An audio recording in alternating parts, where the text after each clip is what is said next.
Assalamualaikum warahmatullahi wabarakatuh.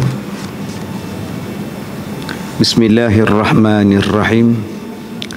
Alhamdulillahi rabbil alamin. Wassalatu wassalam ala rasulillah wa ala alihi wa ashabihi ajma'in. Qala Allah ta'ala fi kitabihil karim. A'udzu billahi minasyaitonir rajim. Ma nansakh min ayatin aw nunsiha na'ti bi khairin minha aw mithliha. Alam ta'lam anna Allah ala kulli syai'in qadir. Sadaqallahul azim. Muslimin dan muslimat, mudah-mudahan dirahmati Allah. Kita membaca kitab Muhimmah fil ilmil hadis pada muka surat yang ke-16, masih lagi membicarakan tentang hak suami daripada isteri. Bermula dalil yang menunjukkan atasnya itu barang yang diceritakan bahawasanya sesungguhnya seorang badui datanglah ia kepada Nabi sallallahu alaihi wasallam. Maka berkatalah ia bahawa sesungguhnya engkau telah menyeru engkau akan manusia kepada Allah Ta'ala, dan aku percaya dengan dikau, dan tiada aku benarkan akan dikau melainkan dengan mukjizat yang dipertunjukkan kepada aku. Seorang Arab Badui datang jumpa dengan Nabi sallallahu alaihi wasallam. Dia kata, ya Rasulullah, engkau ni diutuskan oleh Allah menjadi rasul, membawa petunjuk kepada manusia, membawa petunjuk kepada Allah Subhanahu wa taala, daripada Allah Subhanahu wa taala untuk manusia. Dia kata, aku percaya, dengan syarat tunjukkan kepada aku satu mukjizat. Ini permintaan orang Arab Badui kepada Nabi sallallahu alaihi wasallam, minta petunjuk. Petunjuk dia apa? Mukjizat main-main kat aku. Tidak, aku tak percaya. Ini biasalah tuan-tuan, kita berhadapan dengan manusia ni macam-macam benda. Selagi dia tak nampak dengan mata kasar dia, selagi dia tak tengok, selagi tu dia tak percaya. Bukan kata Nabi orang tak percaya, Tuhan pun orang tak percaya. Dia kata kalau Tuhan tu ada, awak mai tunjuk nak tengok. Nak tengok Tuhan tu duduk tak mana nak tengok. Ini setengah orang digunakan akal dia. Tapi Nabi ni manusia baik. Dia layan Arab Badui ni. Apa kata Rasulullah? Bersabda baginya Nabi sallallahu alaihi wasallam, apa yang engkau kehendaki? Nak minta petunjuk apa? Maka kata Arab Badui tadi, maka engkau suruh pokok kurma yang dah mati ni datang kepada engkau. Kalau betul engkau ni Nabi, buat mari pokok kurma yang dah mati ni. Maka ada di hadapan mereka pada masa itu sepuhun pokok kurma yang dah kering, yang dah mati. Maka Nabi sallallahu alaihi wasallam kata dekat laki-laki tadi, pergi dekat pokok tadi dan kamu kata dekat dia bahawa Muhammad panggil. Nampak tuan-tuan? Nabi kata pergi kat pokok tu, cakap dekat dia Nabi Muhammad panggil. Maka Arab Badui tadi pun pergilah kepada pokok kurma tadi sambil berkata, hai pokok kurma, perkenankan olehmu Muhammad bahawa sesungguhnya dia telah memanggil akan dikau. Maka bergerak-geraklah pokok kurma tadi daripada belah kanan, tercabut akar dia, naik ke atas. Bergerak pula belah kiri, tercabut pula akarnya, dan pokok tadi berjalan mendapatkan Nabi sallallahu alaihi wasallam. Ni dia tuan-tuan, dipanggil sebagai mukjizat. Inilah dia mukjizat. Dia kata tak masuk akal Ustaz, pokok berjalan. Memang benda yang tak masuk akal itu mukjizat. Benda yang tak masuk akal dalam dunia ni banyak. Ada yang dipanggil sebagai sihir. Yang tu kamu percaya pula. Dewi Kopopil tu kamu percaya pula. Itu sihir. Cuma sihir itu dipelajari, dituntut dengan setan, diajar oleh syaitan. Itu sihir. Benda pelik. Gantung gambar, buh dalam botol, pusing. Pecah botol ke bawah, pengsan anak Haji Bakhil. Ini cerita Labu Labih ni. Gambarnya jatuh di sini, kenapa pingsan di sana? Itulah nama dia sihir. Benda pelik, percaya pula pada sihir. Ada benda pelik namanya irhas, yang Allah Ta'ala berikan petunjuk kepada para nabi sebelum diangkat menjadi nabi, sebelum diutus menjadi nabi, sebelum resmi jadi nabi, dah berlaku benda-benda pelik, maka itu dipanggil sebagai irhas. Nabi Muhammad bila dia berjalan, awan ikut dia, pelik. Kita kalau berjalan, awan mana ikut? Awan memayungi Rasulullah. Itu benda pelik. Kita yang ikut COVID.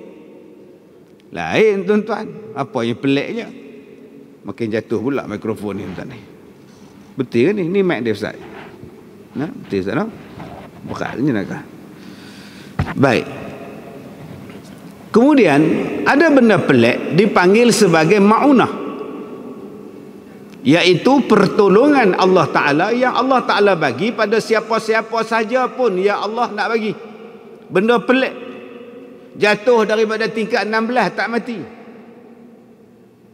Tak logik pada akal engkau jatuh tingkat 16, kau jatuh atas rumput, kau boleh berjalan? Ya. Biar betul kau? Iya. Makna sekali itu saja ma'unah. Jangan besok dia buat demonstrasi pula, tak percaya besok aku buat lagi. Mampu ya, besok bagi dah.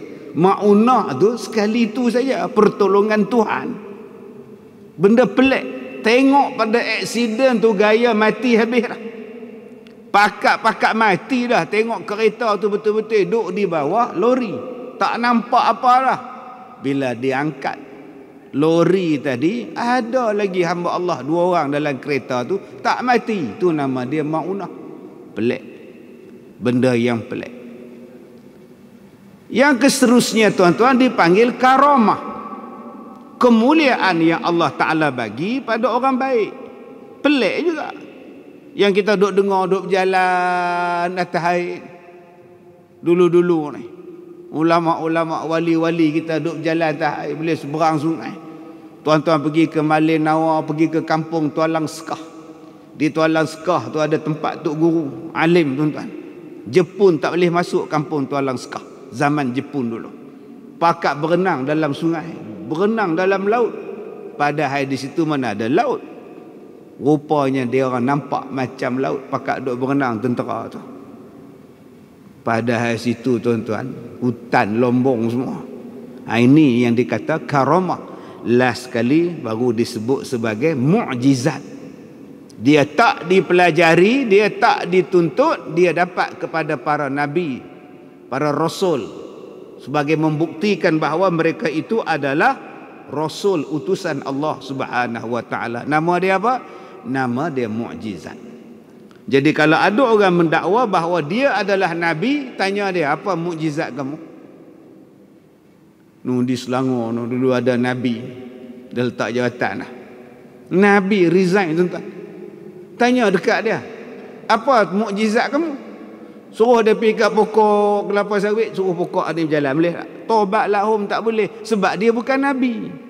Yang Nabi Muhammad ini disuruhnya pokok tu berjalan, datang pokok tu dekat Nabi, siap bagi salam lagi, Assalamualaikum ya Rasulullah. Nabi jawab, Waalaikumsalam. Nabi jawab. Dibaginya salam kepada Nabi sallallahu alaihi wasallam. Tuan-tuan boleh bayang tak? Pokok kurma berjalan, kemudian cakap bagi salam. Kalau kita jadi Arab Badui ni terkejut apa tuan-tuan? Tak tenganga kita, pokok boleh bercakap. Maka bila tengok saja keadaan pokok tu bercakap, Islam Arab Badui ni, asyhadu an la ilaha illallah wa annaka rasulullah. Maka bersaksilah dia bahawa tiada Tuhan melainkan Allah, dan engkau wahai Muhammad adalah rasul. Maka dia pun berkata kepada Nabi sallallahu alaihi wasallam, kata dia apa? Kafah. Okey, cukup lah. Tu saya tunjuk ayat lain lah. Aku tak payah. Kafah tu maknanya cukup. Sebab tu guru-guru kafah, jangan buat nama cikgu kafah, nanti gaji murah. Nama kafah, cukup lah gaji banyak ni. Tak cukup lah, mana cukup. Tukar nama lain, laisa kafah, tak cukup. Dia kata kafah, cukup. Aku tak mau tengok dah. Aku percaya dah bahawa engkau ni Rasul, wahai Rasulullah. Kemudian Nabi menyuruh pokok tadi balik ke tempat dia, dan pokok tadi pun kembali balik. Pergi reverse ke belakang, patah balik. Badui tu tengok lagi. Apa keinginan Arab Badui tadi, tuan-tuan? Keinginan dia kata, ya Rasulullah, aku ni minta satu mukjizat yang orang lain tak pernah minta. Aku minta, dan engkau makbulkan permintaan aku, ya Rasulullah. Sekarang ada satu lagi benda yang aku nak minta izin daripada engkau, ya Rasulullah. Izinkan kepada aku untuk sujud di belakang, sujud kepada engkau. Sudah sujud di belakang tiap-tiap kali semayang, lepas tu aku nak sujud pada engkau pula. Orang Badui tadi minta nak sujud pada Nabi sallallahu alaihi wasallam sebab dia rasa besar. Nabi memperkenankan permintaan dia, Nabi ikut apa yang dia minta, dia rasa dia besar sangat. Permintaan tu dia makbulkan, dia rasa besar sangat hati ini, dia nak sujud dekat Nabi. Apa jawab Nabi sallallahu alaihi wasallam? Nabi berkata, tiada harus sujud bagi yang lain daripada Allah Ta'ala. Tak boleh kita sujud melainkan hanya kepada Allah sahaja. Tak boleh sujud sesama manusia, tak boleh sujud sesama makhluk. Jangan duk sujud pada matahari, pada batu, pada pokok, pada kayu. Tak boleh pada matahari, tak boleh sujud sebab ada orang yang pergi sujud pada matahari. Percaya pada matahari sebagai Tuhan. Kata Rasulullah, tak boleh. Kita hanya boleh sujud pada Allah. Dan kata Nabi, jikalau harus bagi seseorang bahawa sujud selain daripada sujud kepada Allah, nescaya aku akan suruh sekalian perempuan sujud bagi suaminya kerana membesarkan hak suami mereka itu.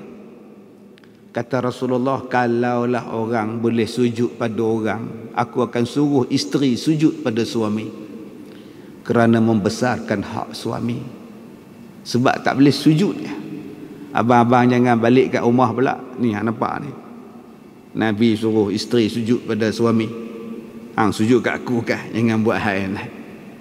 Nabi kata kalau boleh. Pasal besarnya hak suami. Allah Ta'ala sebut benda ini di dalam Al-Quran. Tentang hak isteri, tentang hak suami. Allah Ta'ala sebut wa 'alal mauludi lahun rizquhun wa kiswatuhun. Rizquhunna wa kiswatuhun. Atas orang bapa, atas pada bapa ni makna pak pada budak tu, kata Allah, hendaklah mereka itu memberikan rezeki mereka, pakaian mereka, makan minum mereka kepada isteri mereka, pada anak-anak mereka. Dalam ayat lain pula Allah Ta'ala sebut, Allah Ta'ala suruh kita ni melayan isteri dengan baik. Wa ashiruhunna bil ma'ruf. Layan isteri kamu dengan cara yang baik. Dalam ayat lain pula, ar-rijalu qawwamuna 'alan nisa bima faddalallah ba'dahum 'ala ba'd. Allah Ta'ala kata orang laki-laki ni menguasai orang perempuan kerana mereka itu adalah dipertanggungjawabkan akan nafkah untuk isteri-isteri mereka. Oh, maknanya tuan-tuan nak dapat kemuliaan yang macam Nabi sebut ni, tuan-tuan kenalah bagi dulu hak-hak yang Allah Ta'ala sebut. Ni nak suruh isteri taat pada kita, hak pun tak bagi, nafkah pun tak bagi. Macam mana? Banyak orang cakap, ustaz, isteri saya tak hormat pada saya. Kamu pun tak hormat kat isteri kamu. Disepak, ditampak, dipukul, kemudian suruh hormat. Dan isteri saya ni melawan saya, ustaz. Kamu pun melawan Tuhan. Macam mana isteri nak taat? Isteri akan taat pada kita, isteri akan baik pada kita kalau kita baik dengan Tuhan. Ni masjid pun tak datang. Nak datang macam mana, ustaz? Covid. Kalau tak Covid saya datang, ustaz. Oi. Oh, sudah. Cantik punya alasan Covid pula dah. Tak boleh datang. Tak tahulah tuan-tuan yang disayang saya hormati. Kadang-kadang tu yang bila saya cakap kita ni ada Nabi, di celah-celah kita ni ada Nabi. Oh sudah. Ada orang kata Nabi lagi ustaz? Tak. Dalam ayat Quran sebut wa fikum rasuluh, dalam kamu tu ada nabi. Maksudnya apa? Nabi Muhammad tak ada dah.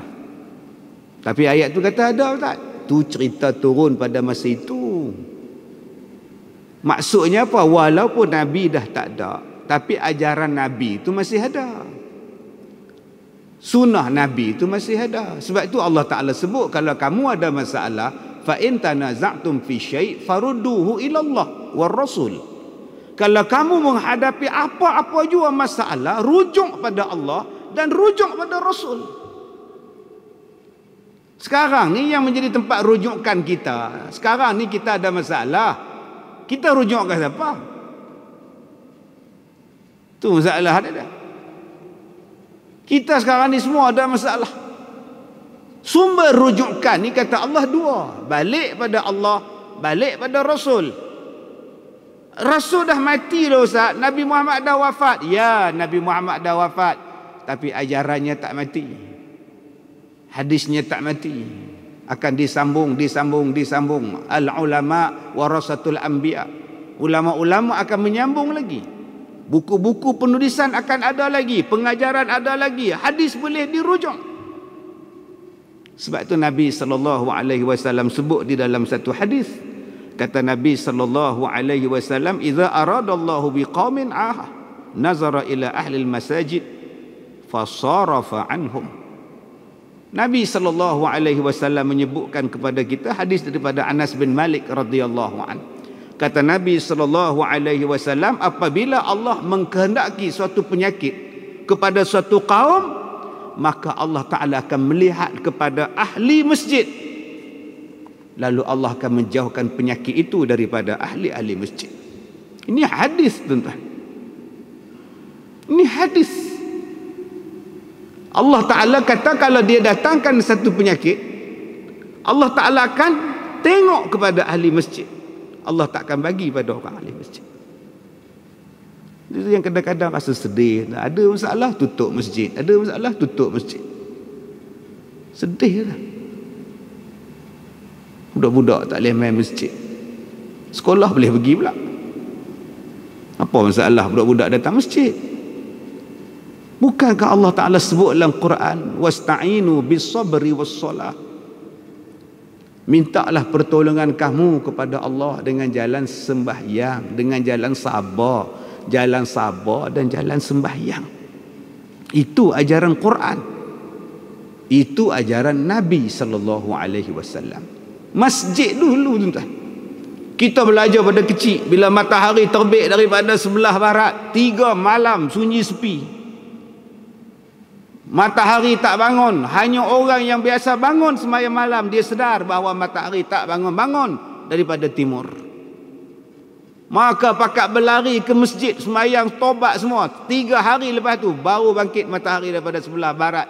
Maka pada waktu itu tertutup pintu taubat. Dulu kita belajar tanda-tanda kiamat. Masjid itu tempat untuk menyelamatkan. Tapi hari ini orang anggap masjid ni macam benda yang tak elok.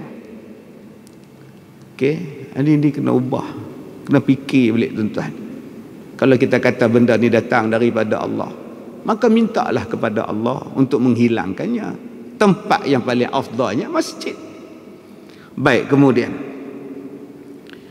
demikian lagi satu kisah lagi, maka mendahulukan Rasulullah sallallahu alaihi wasallam akan hak segala suami atas segala perempuan itu, atas tiap-tiap hak, sehingga mendahulukan ia atas hak dua mak bapaknya. Besar mana ustaz hak suami ni ustaz? Kalau isteri mendahului hak mak bapak dia. Sebab tu dalam rumah tangga tidak ada istilah mati mak, luah mati mak, telan mati bapak, ni tak ada, tuan-tuan. Akak-akak tak boleh nak kata pula tu lah ustaz, satgi ikut yang ni mak terasa pula, satgi kalau ikut suami mak terasa, ikut mak suami pula terasa. Kak ni sebuah salah ustaz. Luah mati mak, telan mati pak. Tu kak buat apa? Duk kemam gitu mula kita. Elok. Jadi susah hati lagi buat ni mak terasa, buat yang ni laki terasa, payah. Payah apa dah Nabi kata, bila hang dah kahwin, ikut cakap laki hang sudah. Dah, tak payah pening. Dan kita sebagai mak, kita sebagai pak, terus duk terasa. Tahu lah leha pas nikah ni, tahu dia ikut laki dia. Ram jadah betul. Dia sebut ram jadah pula. Kalau tahu macam ni tak pergi nikah pun tak apa dah. Mak pak kenalah faham dia dah jadi hak orang. Hak orang apa ustaz saya yang beranakkan dia, memang makcik beranakkan dia. Tapi dia dah jadi tanggungan orang. Hukum dah kata macam itu. Tapi ustaz, macam mak saya sakit.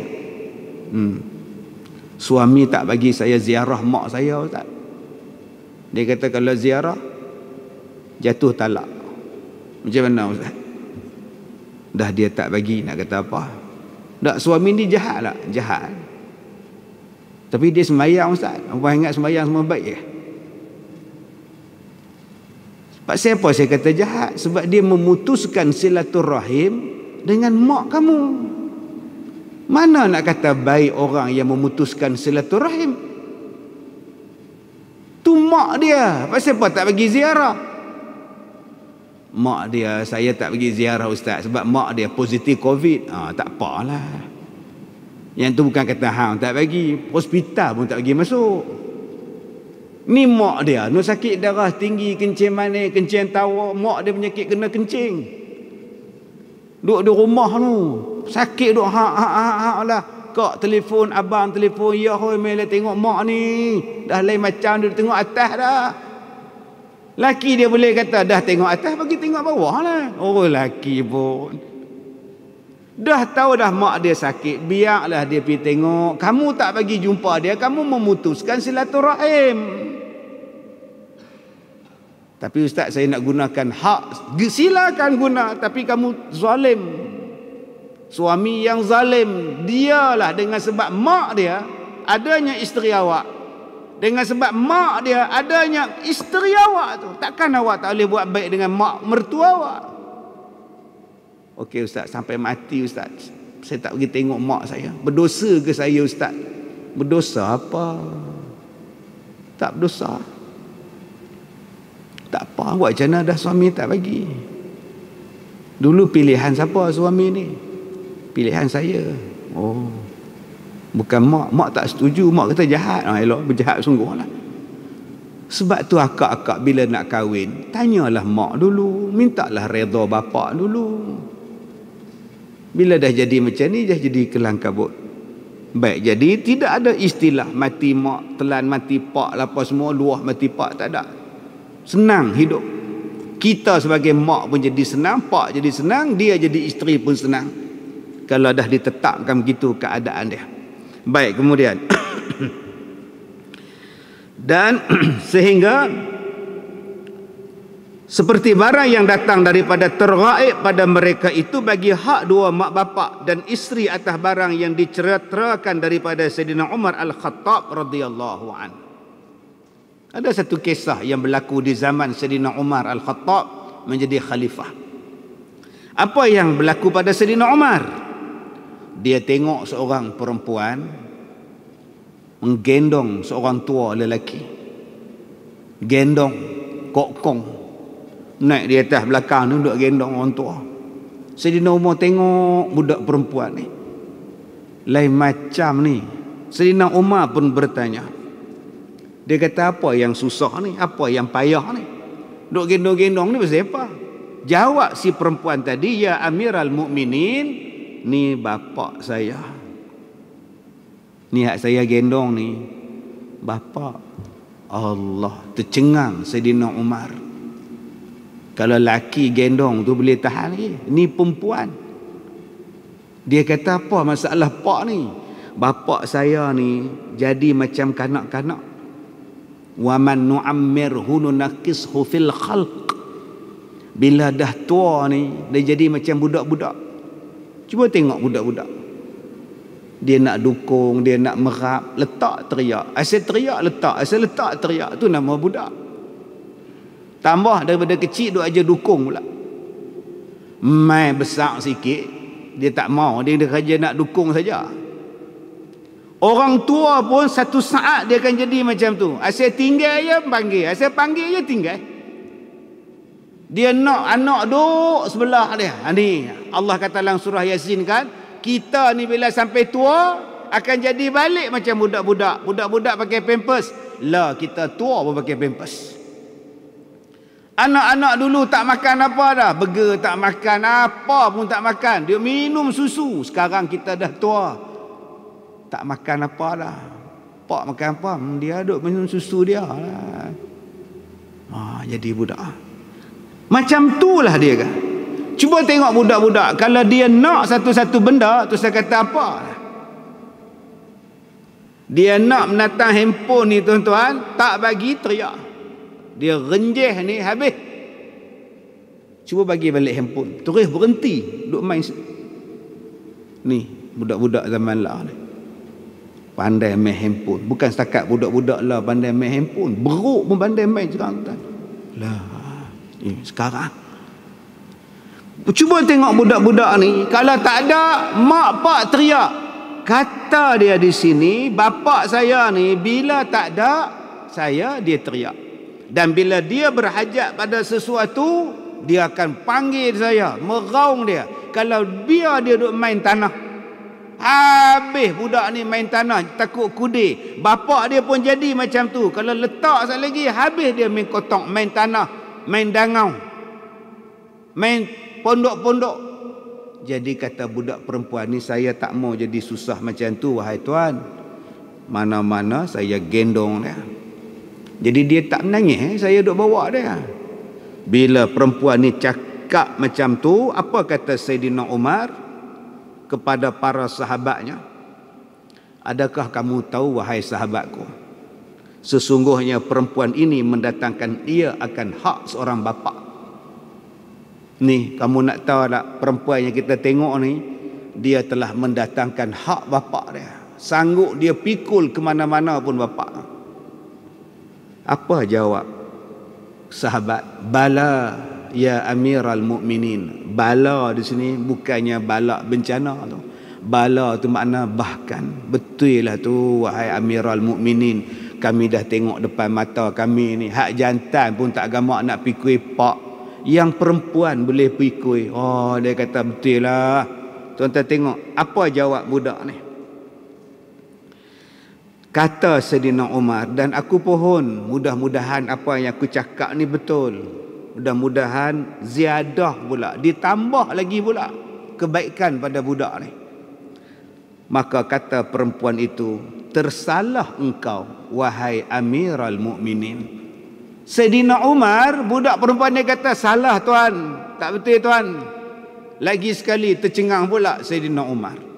Ada orang pergi kata dekat dia, tak betul. Sebab apa tak betul? Kata perempuan tadi, aku belum membayarkan kepadanya hak dia. Seorang bapa, aku belum lagi bayar. Lah, tang mana tak bayarnya? Hang dukung dia, hang pikui dia sambil buat kerja, hang duk dukung dia. Mi ambil kokong pi ikat kain macam orang Jawa duk ikat tu. Tak jadi macam mana lagi? Apa dia nak kamu bagi? Apa yang dia nak semua kamu buat, tang mana tak sempurna lagi? Jawab si perempuan tadi, sesungguhnya adalah bapakku memelihara ia akan daku. Dia kata bapak saya yang bela saya. Nak besarkan saya siang malam cari makan. Main bapak zaman sekarang. Bapak saya lah pergi kerja kilang. Naik motor. Berhujan tiap-tiap hari. Sat kena langgar kereta. Sat duk wah jambatan. Lori main langgar. Nak cari rezeki. Saat lagi cikgu nak yuran, pak cari duit. Saat lagi cikgu nak masuk rumah kelab, kena pakai uniform, pak cari duit. Saat lagi nak beli handphone, nak top up, pak bagi. Ni zaman kita, cuma dia tak sebut dalam tu. Saya tambah sikit. Punya teruknya, anak-anak bukan nampak benda ni tuan-tuan. Dia tak nampak peranan bapak dia. Sekarang anak nak menyimbang dengan pak pun tak mau. Dia menyimbang tu kalau umur 10, 11, 12, 13 menyimbang. Masuk 15, dia geng Y3 suku. Ada motor wai suku pula, wai suku, pak dia pula 3 suku, lagi tak nyimbang tuan. Dia tak mau dah. PCC. Kita pun tak si dia dah, anak PCC. Kalau kawan panggil daripada luar pagar, menjerit tengah berak pun berhenti budak. Cuba pak panggil. Kalau duduk rumah flat, kawan keluar dari bawah tu, Leman, woi, terjun tak mati pula. Ni anak zaman sekarang. Dia bukan nampak bapak dia, dia hanya nampak bapak dia bila dia accident, bila dia kena saman polis, bila dia kena tangkap minta kena jamin. Yang tu baru dia nampak bapak dia. Tambah-tambah kita pula makin jarang dengan anak. Mai sembahyang Jumaat kita mai sembahyang, anak tinggal di rumah. Anak buat apa tuan? Lagi dulu boleh juga mai sembahyang. Pakat habis jarang dah tuan-tuan ni. Hubungan kita ni. Kata saya perempuan tadi, bapa aku ni memelihara akan daku dan berdirilah ia dengan segala asbabku dan berkhidmat akan daku serta mencita-citakan akan hidupku dan enggan ia daripada matiku. Cuba tengok bapak, kata dia. Bapak ni kalau boleh korban buah pinggang dia bagi kat anak ni. Bapak ni kalau boleh, ya Allah, nak ubatkan anak dia, kalau boleh janganlah bagi mati anak saya ni. Berhenti kerja kan. Mak bapak berhenti kerja pasal nak jaga anak. Tuan-tuan ada anak sawan, baru sehari sekali, 2 bulan sekali tarik. Yang datang jumpa saya tuan-tuan, dalam sehari beratus-ratus kali sawan. Sepanjang dia jumpa saya sejam tu tuan-tuan, sak-sak sawan budak ni. Dia kata anak kami ni sawan ustaz. Habis tu apa masalah? Minta tolong ubat. Minta tolong ustaz, tolong tengok. Saya pun tengok budak ni. Ustaz tak baca apa-apa, tak suruh tengok, saya tengok. Saya pun tengok susah hati tuan-tuan, dia main tarik. Tapi mak dia sabar, bapak dia sabar. Yang bapak ni engineer, mak dia pun engineer tuan-tuan. Dua-dua berhenti kerja sebab nak jaga anak yang sawan. Allahu Akbar. Berhenti kerja dua-dua tuan. Dia kata tak apa Ustaz, kami sayang anak lagi pada kerja apa-apa pun tak apalah. Ini anugerah Allah pada kami Ustaz. Kami tak berhenti nak berubat. Ikhtiar.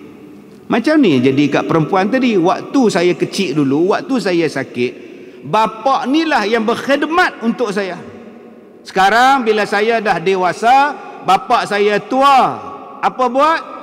Saya pula berkhidmat akan dia.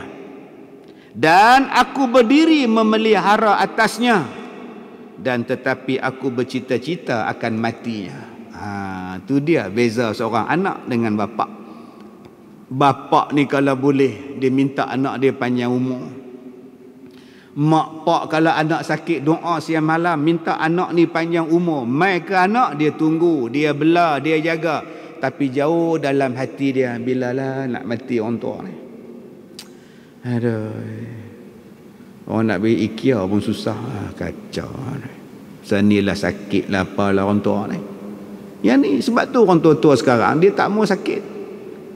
Dia kata ustaz kalau boleh saya nak mati terus ustaz, tak payah sakit-sakit menyusah budak-budak.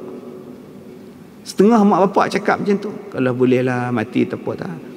Saya takut anak tak nak belah. Mak pak bukan bodoh. Dia tak bodoh. Dia tahu anak dia suka ke tak suka dengan dia. Telefon sekali anak tak angkat, telefon 2 kali anak tak angkat, telefon 3 kali anak tak angkat. Mak nak pergi rumah anak, telefon tak angkat, telefon tak angkat, pergi ke mana? 6-7 kali kau tak angkat. Masuk yang ke-8 baru angkat. Hang kat mana mak nak pergi rumah hang ni? Oh tak ada rumah mak. Tak ada. Hang bila balik? Tak tahu lagi. Tengok malam ke esok tak tahu lagi. Ingat mak tu bodoh. Oi, kalau kawan nak datang, hang kat mana Din? Aku kat luar ni. Aku cadang nak pergi rumah hang Din. Dah boleh. Apalah aku balik sat. Oh, kalau kawan, kalau mak tak tahu nak balik bila mak nak angkat telefon mak pun tak mau. Yang mau harta pusaka mak. Yang mau rantai labuh mak. Yang mau puluk dakap. Yang tu dia nak. Dia dakap puluk tu. Puluk dakap tu bukan puluk ni, gelamah ni. Mati mak dia bukan tanya siapa tu imam, tanam di mana, liang dia tang mana, dah gali ke belum. Mati mak dia tanya dulu, puluk dakap mak mana? Kak dia kata lah, hang tak tahu mak dia buat puluk panggang lah. Waktu mak sakit, pak sakit, dia tak peduli. Ni yang Saidina Umar cerita ni tuan. Dia kata saya dah buat dah yang terbaik dah, tapi dalam hati saya ni, jauh dalam hati saya ni, mak ni pun bila nak pergi dah. Pak ni pun ingatkah itu tak ada dah. Duduk ICU dah, keluar pula dah, elok pula berjalan. Baik. Dan telah mengeluarkan oleh Ahmad daripada Anas, telah berkata ia adalah ahlul bait daripada Ansari adalah mereka itu yang menerangkan mereka itu atasnya akan, yang menuangkan atas mereka itu akan airnya, hingga katanya maka tak kalah memandang unta itu kepada Nabi sallallahu alaihi wasallam, nescaya berhadaplah ia kepadanya hingga tersungkur, hal keadaannya sujud unta itu di antara hadapan Rasulullah. Maka berkata bagi segala sahabat, ya Rasulullah, unta ni tak ada akal, tapi bila dia tengok engkau ya Rasulullah, unta ni sujud pada engkau, dan kami semua ni sahabat ada akal belaka, kamilah yang terlayak sujud pada engkau ya Rasulullah. Satu hari sahabat-sahabat ni keluar dengan Rasulullah, dengar duk tuayak nak bagi kat Nabi, ni unta ni tengok Nabi, unta ni tunduk pada Nabi. Sahabat-sahabat nampak unta ni tunduk, sahabat kata ya Rasulullah, unta ni tak ada akal pun sujud pada engkau. Kami yang ada akal, patutlah kami yang sujud pada engkau ya Rasulullah. Boleh tak kami nak sujud? Kata Nabi sallallahu alaihi wasallam, tidak patut manusia sujud sesama manusia. Dan kalaulah boleh manusia patut sujud kepada manusia, nescaya aku suruh isteri sujud kepada suaminya, kerana sangat besar hak suaminya ke atas dirinya. Tapi paksa isteri pun tak boleh sujud pada suami, tak boleh. Kalau boleh aku suruh isteri dah sujud pada suami dia, hormat pada suami. Ni akak-akak hak duk tengok FB live kita ni. Kadang-kadang kita duk pandang lekeh kat laki kita. Tam-tamlah kita ni kerja tetap, government service. Suami kita tu pula kerja swasta, anytime boleh buang pasal COVID. Kita duk rasa kita ni lebih pada suami kita. Ada yang duk rasa lebih pada suami sebab gaji tetap, kerja tetap, suami ni kerja tak tetap. Ada yang duk rasa dia lebih daripada suami sebab apa? Dia besar, suami kecil. Dia 6 kaki, suami 4 kaki setengah. Setelah ketiak dia pun dia tak hormat juga. Ada yang dia rasa rumah tu dia punya, suami ni main numpang basuh kaki, bawa beg satu basuh kaki masuk dalam rumah. Maka dengan sebab itu dia tak hormat suami dia. Ada pula yang tak hormat suami ni sebab suami dia ni tak mengaji tinggi. Dia ni universiti, ada ijazah. Suami dia SPM je, habis-habis SPM kerja driving lori. Maka dengan sebab itu dia tak hormat pada suami dia. Ataupun suami dia tak handsome, gigi ni tinggal sebatang, dia pula makin lawa, uban pun tak ada. Laki dia ni uban penuh. Dia kata kalau hang tak mau kat aku pun tak apa, bersepah lagi orang nak kat aku. Subhanallah. Dia pandang rendah pada suami dia. Sedangkan dalam kitab ni, dalam hadis sebut ketaatan, syurga dan sebagainya, itu adalah hak suami ke atas isterinya. Baik, sehinggalah Nabi kata, jikalau pada tapak kaki suami sehinggalah kepala suami ada sesuatu benda yang menjadi najis sebab nanah atau darah, katalah badan suami tu ada penyakit, penyakit kulit, bernanah, berdarah, Isteri ni dia tak ambil tisu, dia tak pergi ambil kapak, dia tak pergi ambil kain lap ke bandage ke balut tak. Isteri guna lidah. Nanah suami tu, isteri guna lidah pergi buang, jilat ngap macam es krim. Mana nak cari tuan-tuan isteri buang nanah suami dengan lidah. Tapi isteri ni buat. Kata Nabi, kalau ada isteri sanggup buat macam itu, belum lagi sempurna dia terhadap hak suami dia. Lagi sekali saya ulang, abang-abang hak mana ada cekam ke apa nanah ke, jangan duk suruh isteri jilat pula. Ni buat naya kat hamba Allah Tuhan. Tak dengar ustaz tu kata apa ni abang ni nanah cantik punya. Jangan duk buat lah. Ni nak cerita kalau ada isteri sanggup buat, belum lagi sempurna. Amboi ustaz, berat sungguh jadi isteri ni. Kalau macam ni mak ngah malas kahwin ustaz. Teruk petara tu mak ngah malas kahwin. Mak ngah umur berapa? 80 memang tak ada siapa nak mak ngah. Tapi mak ngah kena ingat, memang berat tanggungjawab jadi isteri. Tapi nak masuk syurga tu senang mak ngah. Berapa lama Pak Ngah sakit? Tak lama lah dia lepas dia potong kaki tu sebulan ustaz. Tak ada. Tak lama lah bela dia, tak lama dia kaki dia terpijak paku. Dia lambat pergi hospital lah tu, melarat-melarat doktor potong. Dan balik rumah dan 2 minggu. Duk bela-bela dia tak ada lah. Mak Ngah merungut tak? Tak merungut kan. Mak Ngah marah tak kat paku tu? Tak marah. Mak Ngah sabar lah, sabar. Mak Ngah sembahyang lah, oh sembahyang. Kalau gitu syurga untuk Mak Ngah. Allah bagi suami macam tu kat Mak Ngah. Jadi masalah suami Mak Ngah ni pula kencing manis apa pun tak ada. Tak potong-potong kaki sampai sekarang ustaz. Lagi senang buat kerja. Berkhidmat pada dia tu syurga untuk Mak Ngah. Sebab tu di bawah tu dia sebut dan telah berkata oleh setengah ulama 4 benda ni. Jangan akak-akak bila dengar kitab ni pula malas kau baca kitab ni. Semua duk sokong orang jantan je. Sabar selalu. Di belakang tu lagi baru cerita pula hak isteri pula. Hak awal-awal ni dia cerita hak suami tu. Sebab tu orang perempuan dengar berdesing. Siap celaka tak guna punya Ustaz Kazim. Sabar selalu.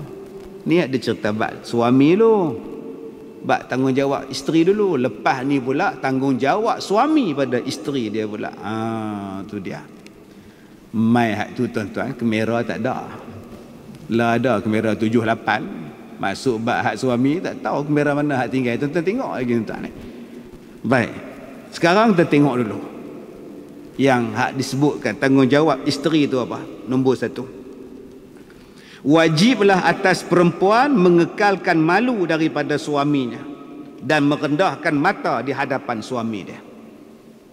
Tuan-tuan nak kenal tak mana dia isteri baik? Nombor 1, mengekalkan malu pada suami dia. Ini duk berlawan kentut laki bini. Pok prak. Suami duk diam-diam dia kentut. Prak isteri bagi. Hang kentut ke leha? Apa ni? Habis tu abang kentut boleh. Nampak? Malu tu hilang lah. Sebab tu abang-abang kalau tak nak bagi isteri hilang malu pada kita, kita malu pada dia. Ni kita tak malu bulu ketiak sejengkai. Tak malu kat isteri.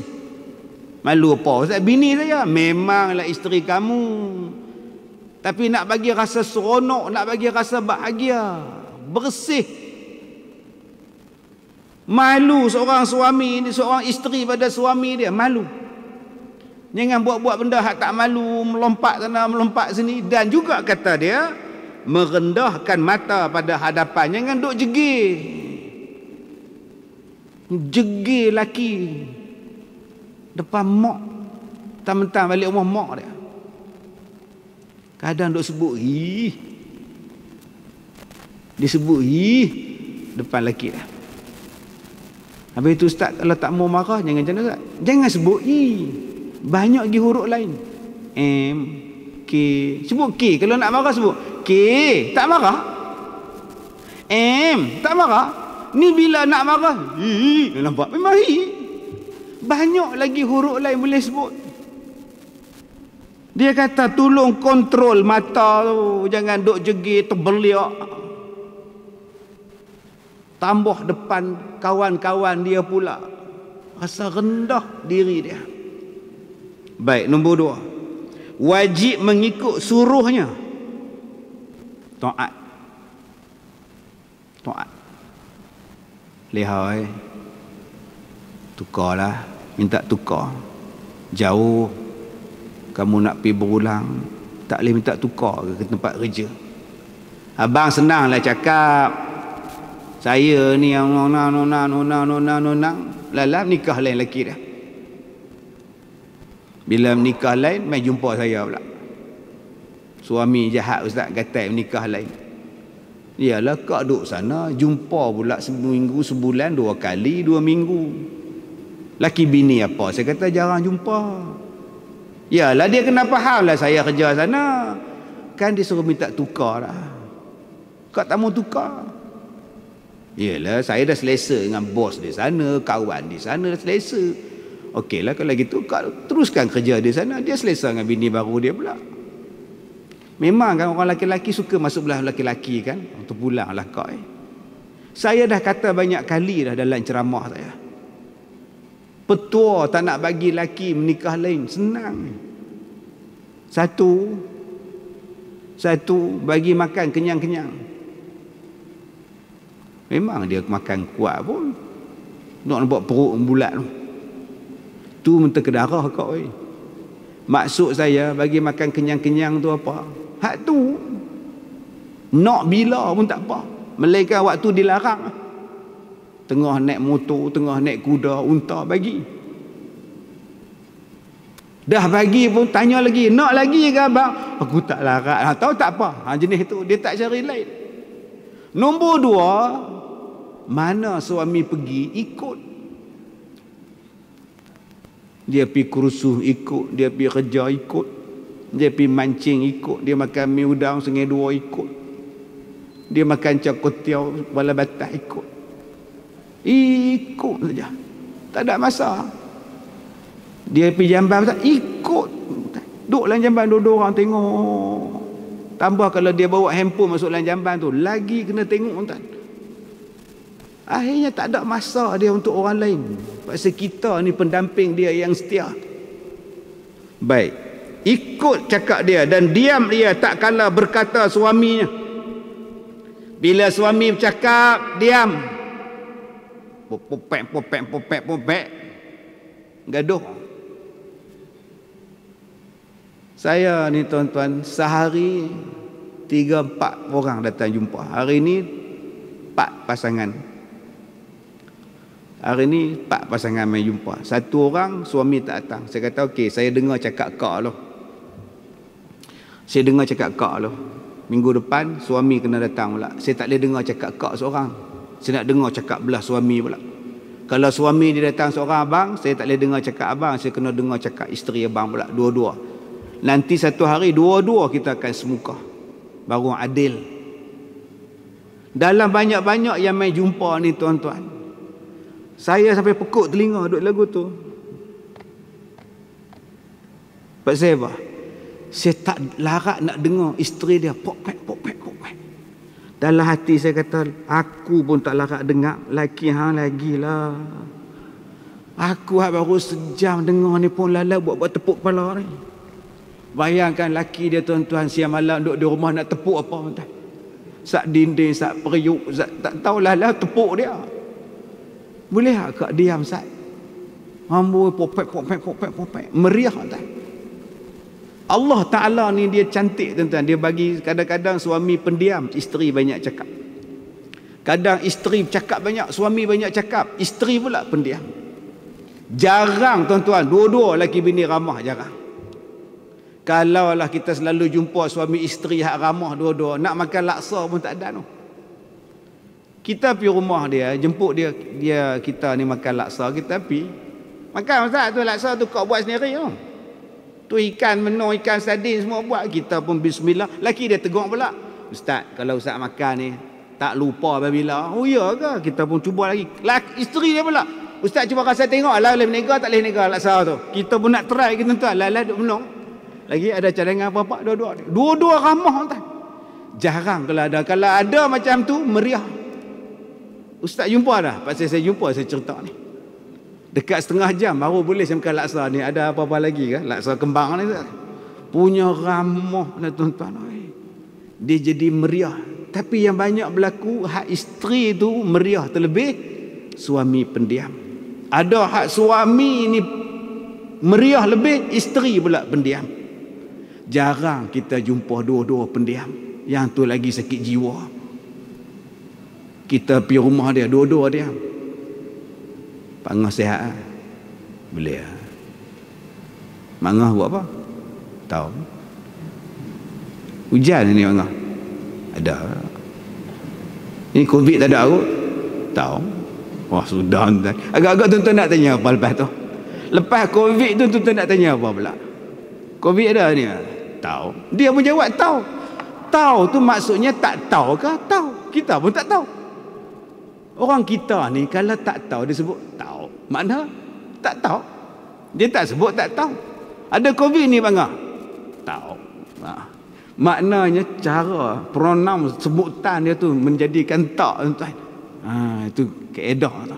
Kalau kena dua-dua macam ni tuan-tuan, tak duk lama kita. Tak dan isteri dia jamu ayak kita balik. Baik, jadi dia sebut di sini isteri kalau nak selamat bila suami bercakap dia. Duk berlawan tu, sagi ada bergaduh pula. Dan berdiri tak kala datangnya dan tak kala keluarnya. Suami balik, tak payahlah melompat tepi pintu. Abang balik tak payahlah. Rumah orang lain ada CCTV ni nampak pula tak betul kat nak ni. Cuma bangun balik. Ni kita kalau suami balik kita suruh anak buka pintu. Man, buka pintu nampak hang balik no. Kita tengok TV, kita duduk dapur. Sebab tu pak dia ingat pada anak, sebab anak yang buka pintu. Bila pak duk ingat pada anak, sekali lagi aku balik sekali lagi, anak aku buka pintu. Apa aku nak bagi kat dia? Tu yang pak beli kendos tu. Dia teringat kat anak dia. Dulu kan kendos. Lah kendos pun tak ada. Cikedis dulu-dulu ni. Cuba kak tunggu depan pintu. Tiap-tiap hari tunggu. Abang hari ni beli apa? Capati. Sekali nak hantar balik pergi kerja nak hantar. Abang balik lagi nak beli apa? Tengok hang nak apa? Nampak? Seronok dah. Ni tahulah balik ni tobat lahum tak tunggu dah. Sebab tu dia tak beli apa. Habis dia kemas makan seorang dia lah. Cakutiau ke apa ke. Senang. Pasal isteri dia tahulah tak tunggu. Kitab kata tunggu. Waktu dia balik hantar. Waktu dia nak pergi. Dan mendatangkan diri atas suaminya tak kala hendak tidur. Suami panggil lah. Dah lah. Esoklah menjahit malam lah. Sikit lagi. Dah lah tu. Besok pula sambung baca Yasin tu. Sikit lagi. Dah lah tu lehau. Sudahlah besok buat karipap tu lah. Main tidur dulu. Sikit lagi. Lah nganga orang tua tu. Tak sedang lah. Bila suami panggil, pi terus. Dan memakai bau-bauan baginya. Tu dulu Ustaz. Dululah minyak wangi lah. Lah, gamat. Semua minyak mestika semua ada Ustaz. Celah kepala, atas kepala. Dia celah bantai pun minyak mestika. Nak minyak wangi apalah. Sak lumuk perut, sak lumuk lutut. Dah tua nak kata apa. Waktu muda tak mau buat. Jadi abang hak muda-muda ni cuba buat tengok. Bagi seronok. Cadak tu tukarlah seminggu 2 kali ke 3 kali ke. Sak warna merah, sak warna oranye. Tukarlah. Ni dah 6 bulan cadak tak tukar. Tengah-tengah tu habis kalar. Turun kalar. Hak tepi bucu dia je elok cadak ni. Cubalah bagi satu benda hak surprise. Baik, yang ketiga, dan bersungguh membaikkan bau mulutnya dengan kasturi dan barang sebagainya.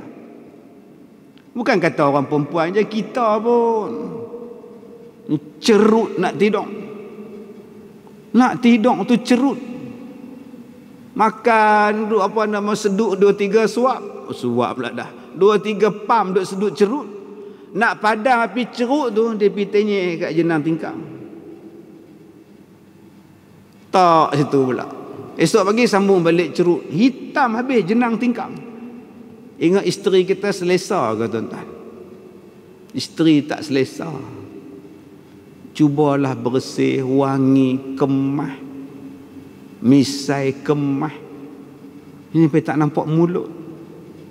Misai tutup. Mai pak mertua tanya, ada mulut tak leman? Ada apa tanya. Dah betul. Isteri pun naik lemah, makan nasi penuh lagi. Bulan puasa tu pak mai aku 12 tengah hari. Nasi ni duk lekat kat misai. Kita ni puasa buat macam ni lah. Puasa buat nasi penuh ni. Baik, kemudian dan mengekalkan perhiasan tak kala hadirnya dan meninggalkan perhiasan pada ketika gaib si suami. Bila suami ada pakai lawa-lawa, tak ada suami, huduh sudah. Huduh sudah, duduk di luar pakai, bukan huduh ni lekeh dah lah, pakai baju biasa sudah. Bila suami ada pakai lawa-lawa, tak apa untuk suami kita. Suami nak balik ni, pakai kemah-kemah. Dan yang keempat, wajib pula meninggalkan khianat bagi suaminya. Tak kala suami itu gaib, sama ada pada hamparannya, hamparan ni tempat tidur, atau hartanya. Dia kata jangan buat khianat kepada suami waktu suami tidak ada, sama ada di atas katilnya. Jangan duk curang pada suami, jangan duk buat main dengan orang lain. Dia kata, ustaz, saya takkan buat benda-benda haram atas katil saya, ustaz. Memang kak tak buat, tapi kak duk layan jantan lain atas katil. Bila, ustaz? Cakap baik-baik sikit. Kak layan WhatsApp, kak layan Facebook jantan lain, duk balas-balas WhatsApp dengan dia. Yang suami duk tidur. Suami ni berdengkar dah, letih. Lori rosak tengah jalan, duk repair. Balik pukul 11 malam, nganga tidur. Kak duk layan, duk tengok lain jantan lain. Kita selalu sebut orang perempuan, jangan bagi orang laki-laki lain masuklah rumah. Kena minta izin suami tu. Memang hari ni kita tak bagi jantan masuklah rumah kita. Memang. Tapi kita membenarkan cerita pasal laki-laki tu duduk atas katil kita. Kita nyembang dengan dia, kita WhatsApp dengan dia, kita SMS dengan dia. Duk kukik gelap pukul 2 pagi. Wak apa tu? Hak jantan duk hantar mesej. Tak buat apa pun. Abang dah tidur ke? Nampak? Yang ni yang kita duk faham hadis tu. Laki-laki ni, suami isteri ni tak boleh benarkan laki-laki lain masuk dalam rumah. Suami ada ke, suami tak ada ke, kena minta izin suami. Memang hari ni jantan tu mula-mula tak masuk, tapi dia masuk melalui laman-laman sosial. Daripada situlah tuan-tuan berapa banyak kecurangan berlaku, baik si suami ataupun si isteri.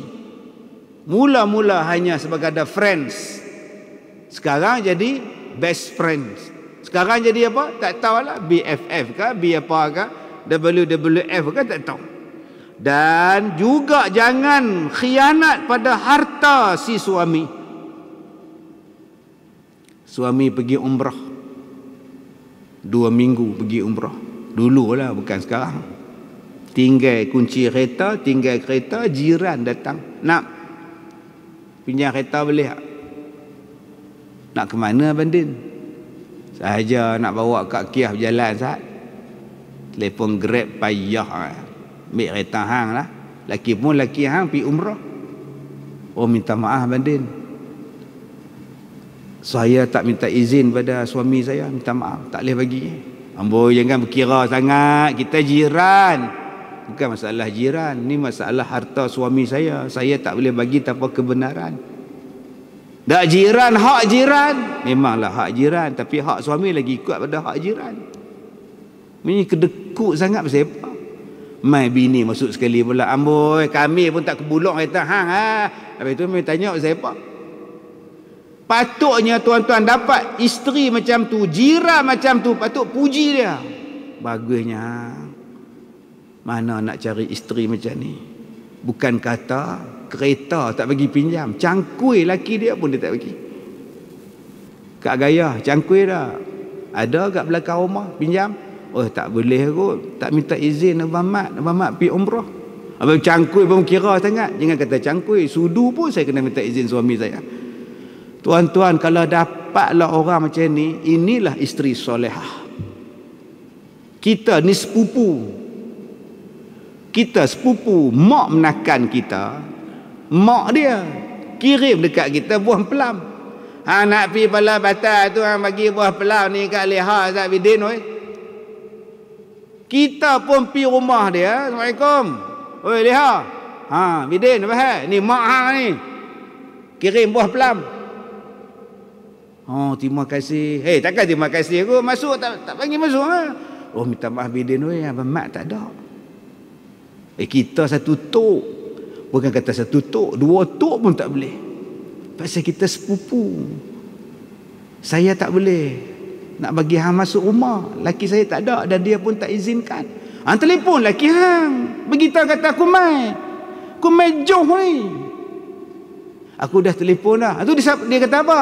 Tak tahu perempuan jawab. The number you have dialed is not in service. Oh, sudah dah tahu. Hak tu dah ulang-ulang tak tahu perempuan mana tahu. Lah bodoh sungguh tak ni. Jadi kalau tuan-tuan cakap masuklah kereta, tengok mah abang susah payah nak hantar dekat dia buah mempelam. Pak dia, mak dia kirim kat dia. Kita susah payah dengan tol lah apa nak hantar kat dia. Panggil masuk bagi secawan kopi pun tak. Apa punya sepupu? Patut isteri cakap, itulah abang isteri solehah. Dia jaga rumah dia, dia jaga harta suami dia, dia jaga aib suami dia, dia jaga maruah diri dia. Saya pun nak jadi macam tu abang, isteri solehah. Itulah nama dia, isteri solehah. Tapi dalam setengah-setengah masyarakat, dia kata isteri itu tak bermasyarakat, tak reti bawa majlis. Baik. Dan memuliakan bagi isi rumah suaminya. Ni nama menantu. Banyak kita jumpa kes anak laki-laki bela bapak, bela mak. Dia kata mak tak apa mak mak main duduk rumah saya lah. Saya makan mak makan, saya puasa mak puasa lah. Mak duduk dengan saya tak apa, mak tak sihat tak apa, saya bela. Mak pun bawa beg main rumah anak laki-laki. Soalan saya, betul ke anak-anak laki-laki tu yang bela dia? Betul ke anak laki-laki tu yang buat bubuk, buat muai, duk suap pada mak ni? Tak. Yang buat siapa dia? Isteri dia. Yang buat tu siapa? Menantu kepada si mak tadi. Suami pergi kerja. Pagi-pagi dia pergi kerja lah. Malam dia pergi masjid. Bih maya isyak. Lepak lu. Tengok bola MU lawan MC lu. Tak pun tengok Liverpool kalah. Esok pagi dia pergi kerja lagi. Tam-tam dia pergi mancing. Tak pun lagi dia pergi berjalan pula. Yang tak boleh keluar mana? Menantu. Yang duk suap pada mak mertua menantu. Yang duk basuh berak mak mertua ni menantu. Anak kandung duk KL, anak kandung duk Alustar, kena PKP pula, alasan cukup kuat tak main tengok. Ni yang lebih kesian lagi tuan-tuan, yang menantu yang duk jaga mak mertua ni, bila datang kak ipar anak kandung mak mertua tu, adik ipar anak kandung mak mertua tu, depa boleh arah-arah pula menantu kak ipar adik ipar. Ni Kak Long ni, mak ni. Kak Long ni esok tengok mak ni, dia ni. Kak Long ni kalau boleh nasi tu, Kak Long ni tengok ikan tu nak Kak Long ni kalau boleh. Oh, mai 2 jam hari Ahad tapi dia arahan. Padahal kau ipang itulah yang duk bela tiap-tiap hari. Ni dia kita duk baca ni. Memuliakan bagi isi rumah suaminya. Ni isteri solehah. Tuan-tuan kalau dapat isteri macam ni, alhamdulillah. Akak-akak kalau dapat menantu macam ni, alhamdulillah. Apa salahnya buka gelang satu, lehau gelang ni ambil kat hang. Hang yang bela aku. Apa salah? Mai anak-anak pada KL pada Lostak. Aku bagi gelang ni kat kak hampa. Dia duk bela aku. Ni langsung tak bagi. Dah tahu anak tu, menantu tu tak dapat pusaka, bagilah siap-siap ambil kat hang. Aku pun nak mati lah. Ambil gelang ni kat hang, hantai kat hang. Hang duk bela aku. Setengah dak tuan-tuan, duk puji anak. Tapi tak pernah puji menantu yang duk bela. Tam-tamlah menantu tu tak ada kerja apa. Benda ni kena perbetulkan balik. Dan segala kerabatnya dan lagi melihatnya akan sedikit pemberian daripada suaminya itu akan pemberian yang banyak. Dan terakhir kata dia, orang perempuan kalau dapat hadiah daripada suami dia, walaupun pemberian tu kecil je, tolonglah anggap ia sebagai suatu yang hebat, yang besar. Bagi gelang halus. Nah, hari jadi hang ke-40 abang beli gelang. Halus. Halus tu pun 6 bulan abang kumpul. Boleh lah. Ni kalau silap letak patah ni. Mau komplain. Nah, bawa isteri pergi makan shell out. Shell out aja, nak kat hotel. Yang ni pun okey lah. Abang cadang nak pergi Petronas out. Tutup pula dah, pergi shell out lah dia kata. Semua nak komplain tak kena lah. Besarkan pemberian suami. Mudah-mudahan rumah tangga diberkati oleh Allah Subhanahu wa taala. Nabi sallallahu alaihi wasallam sebut dalam satu hadis qudsi, kata Nabi, yaqulullahu azza wa jalla, innani la ahummu bi ahli al-ardi azaban fa idza nazartu ila ummar buyuti wal mutahabbi fil wal mustaghfirina bil ashar sartu anhum. Kata Allah Subhanahu wa taala dalam satu hadis qudsi, sesungguhnya aku bermaksud nak menurunkan azab kepada penduduk bumi kerana banyaknya maksiat ni. Allah kata dia nak turunkan azab pada penduduk bumi.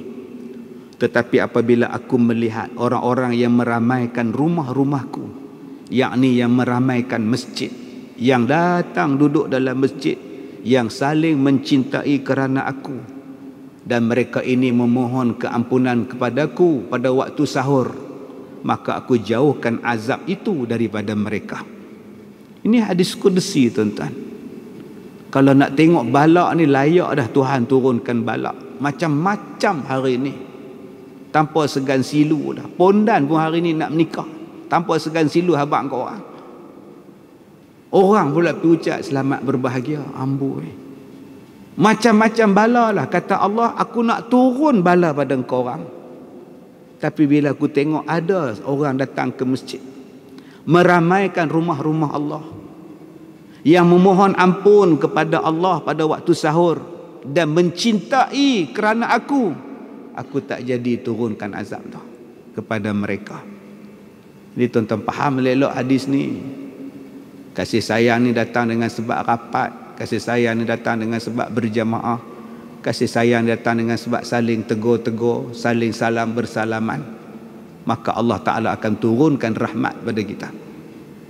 Wallahu a'lam. Mudah-mudahan Allah memberikan kebaikan. Sekadar itu sahaja tuan-tuan. Saya minta maaf jika terkasar bahasa.